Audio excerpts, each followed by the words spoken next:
Hello and welcome to another session of Groundbreakers Live. I'm your host Javed Mohammed on a special event today for Oracle Developer Live, and we're very honored to have with us Melli Annamali. Did I get that almost right? Yes, that was very good. Melli, well, welcome and thank you for giving us your time. So Melli Thank is you. a Thank you for having me. Absolutely. So Melli is a senior principal product manager at Oracle, and she has a session that she'll be giving at the event, adding graphs to machine learning, and we'll talk about that a little bit later. But first of all, Melli, just want to kind of ask you if you, I know the theme is Oracle database, but give us just a sense of what the event's about. Right. So the event is focused around the database, and it's focused around what application developers can do with the database. Let's say the application developer knows about SQL and is familiar with the database. There are so many applications you can build today. Everything from spatial applications, graph applications, JSON applications, JSON document-based applications, and so on. Analytics, advanced analytics. There's so much you can do with the database today. And our idea is to show how easy it is for developers to get up and running using some of these technologies to build really sophisticated applications. Okay.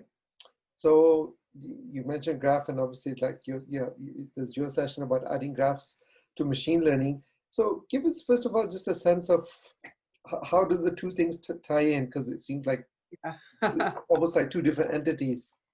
Yeah, that's an interesting question. So analytics is, of course, really important today. Everyone is looking to get an edge into their data. They're really looking to see what new insights they can get into their data. So, of course, machine learning is very popular from that perspective. Folks want to be able to look at their existing data, make new predictions, predict customer behavior, predict other outcomes, and so on. So there's a lot, of course, a lot of use cases with machine learning. Now, graphs, one way to think about graphs is it's a different way of looking at your data. So when you look at your data through the lens of a graph data model, it helps you see the connections between data entities in your data and analyze your data based on those connections between your data entities. So when we talk about adding graphs to machine learning, what we're saying is you can use some of these connections and relationships you have in your data items that in your data that you identify by viewing your data as a graph. How can you take some of that information and add that as input to your machine learning algorithms so that your machine learning algorithms are enhanced? Can I just pause you there, because I think you're covering a lot of ground. Sorry. No, absolutely. It's just I'm a novice, so when you're speaking, and like what's going through my mind is, when you talk about graphs, I'm a visual person, and so graphs, even at a very basic level, provide interesting insights that you couldn't just get just from data. But what I found very interesting that what you shared was that the graph then becomes an input to machine learning. And when I'm thinking about machines, do they really need that? So how does the human versus the machine part of this compare, correlate? Right. So when you look at machine learning, right, the way machine learning algorithms automate the process of making predictions, right, that they try to do the reasoning that humans do, they take as input a lot of features. Like, for example, they'll look at me and say, here's someone, this is her age, this is where she lives, this is the car she drives, is she likely to buy this product or not? So that's fine. That's a standard machine learning example. Now, if you want to add graphs to it, how would we add, right? So I am part of a network of friends, and I'm likely to trust people in my network more than I would trust people I don't know. So if my friend Jean tells me that she also bought this product, that's a connection between me and Jean. And that is something that can also be input to this machine learning algorithm. So in addition to my age and what car I drive, the connection I have with other buyers of this product using this relationship, let's say friend, Mm-hmm. or a relationship of colleague. Right? That's a connection. That is what we try to capture from graphs and input to a machine learning model so the automation can take place in terms of making more accurate predictions. No, okay, okay, okay. Well, thanks for clarifying that. So I'm sure there are probably many examples of like many use cases. Are there probably like one or two you could perhaps list just so we can get an idea of where something like this would be used? Yeah. So graphs, I'll start with where we can use graphs. And the interesting thing is, when you sit down and think about it, almost any data set can be viewed as a graph, Mm-hmm. because almost any data set has connections between them. Mm-hmm. For example, a customer, many customers who use graphs are in the financial services industry. So let's take an example of user accounts and accounts which transfer money between each other, like a payment solution system or something.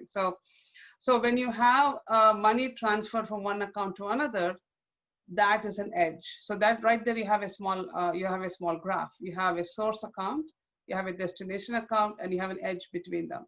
Okay. So they can view this data as a graph. You might not think of it as a graph, thought of it as just regular data, but it actually can be viewed as a graph. And when you view that as a graph, you can start running graph algorithms to find things like, has this node done a lot of transfers? Or is there a lot of transfers between, like say, Melli and Jean, but going through a lot of intermediate nodes, right? And so having direct transfers, is it going through intermediate nodes? Mm-hmm. And by analyzing the graph, you're able to get all of these insights. And these are used to identify fraud in the financial services industry. Like another example is to look at cycles. Does money move around in cycles? If I transfer money to someone else and someone else transfers someone else and then so on, and if money comes back to me, there was probably some kind of money laundering going on or something. So that they like to detect cycles. So you can take these types of patterns and take information from these patterns and input that into the machine learning algorithm to identify fraud, because machine learning algorithms are also used to identify fraud. Mm-hmm. So our goal is to enhance the machine learning algorithm by adding this kind of connection information, like cycles, how many transfers has this person done, things like that. Wow. It's fast. So when you think, I'm just trying to distill, again, it's very hard to distill everything you said, but it's like the key words I keep hearing again is connections, Yeah. outliers, because when you talk about fraud Yeah. detection, that's what Yeah. that is. Yeah. So it's, I mean, obviously you just spoke about the financial sector, but I guess the applications for this is very, very broad and probably hits many Yeah. vertical markets. Yeah, it's very broad. Like, for example, I would not have expected it when I started working on this, but manufacturing, they like to model their bill of materials as a graph.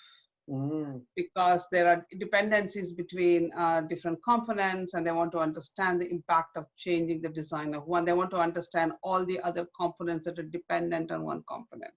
That is the classic path analysis that you do in a graph. Like I start with one node in my graph, and I want to find all the nodes that are connected to this node. So there are so many different applications of graph, and there's so many different applications of machine learning. So as you rightly said, I think one way to think about it is really, how can I add connections information to my machine learning algorithm? And does that enhance my machine learning algorithm? Yeah. I think that's the way to think about it. I think you captured it in a very nice way.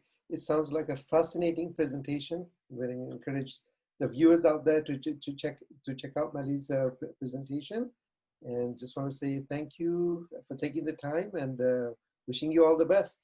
Thank you, Melli. Thank you very much, Javed. It was great.